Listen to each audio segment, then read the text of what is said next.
This is our first video, and today's topic, which I think is very super important. So we will be breaking down our maintenance strategies. So you will come across in any of the plant. Mainly, there are four type of maintenance strategies: reactive, preventive, predictive, and proactive. So mainly there are these four type of preventive maintenance words that are being you normally hearing in the industries. So today we are going to discuss on these all four topics one by one, so that you should able to know that and have a differentiate between all these type of maintenance practices.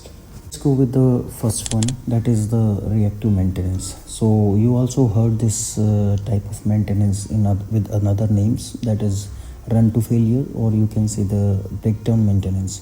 So normally it's exactly what it sounds like. We have to wait for the machines until it's break, or you can say it will be completely damaged, or you can say the non-operational, right? And so type of maintenance, it's not having any kind of a monitoring, or you can say nothing sensors or any kind of analysis. Just simply when it breaks, so you just fix it.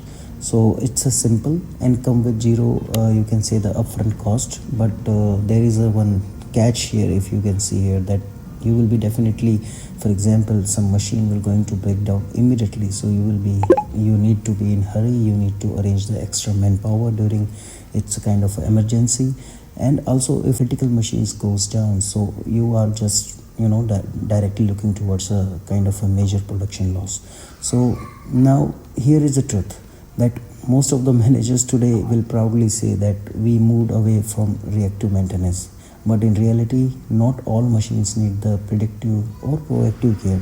Some machines are non-critical, maybe cheap, or just not worthy monitoring.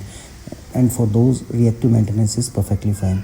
So don't let anyone tell you reactive is always bad, right? It has its own place. Now next is preventive maintenance, or it's also known as the time-based maintenance.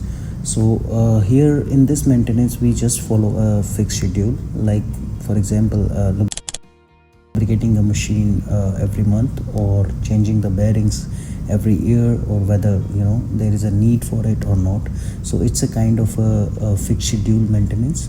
So normally, yes, in some way it reduces the chances of certain failures, but it can also lead to an over maintenance, right? So if you are spending extra money on spares, extra time, and even shutdown of the machines that might still be in perfect condition, right? So maybe there is no need to make this machine shut down, and any kind of a maintenance, everything is fine.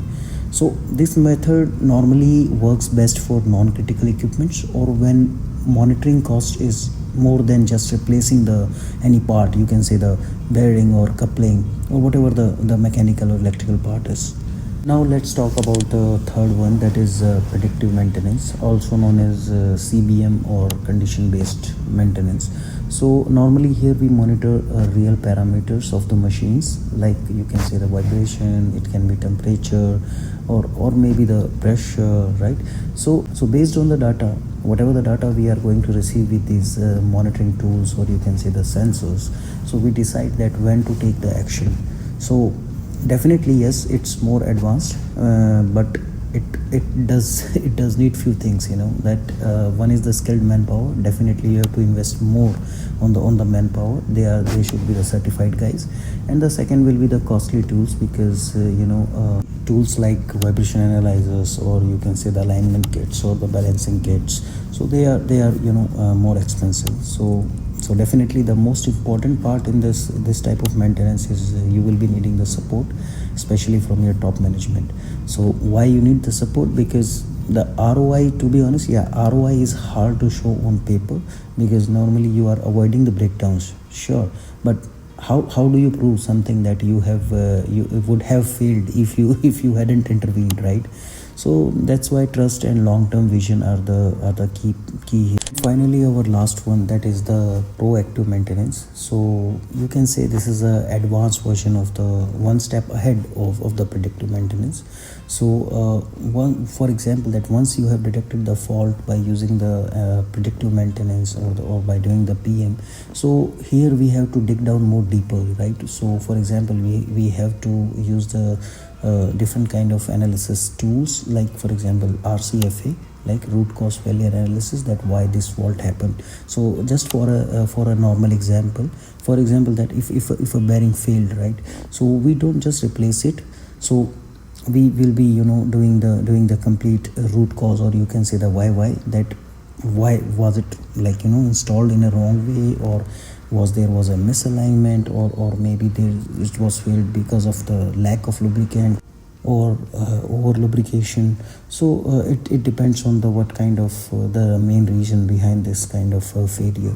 So and then we will fix the real cause, and for example, like doing the precision alignment, or maybe the updating the maintenance process, or changing some maintenance strategies, so that the same failure doesn't happen again.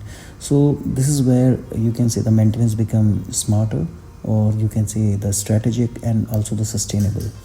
So let's sum it up. We have discussed 4 type of maintenance today. First one is the reactive maintenance, which is we have to fix it when it fails.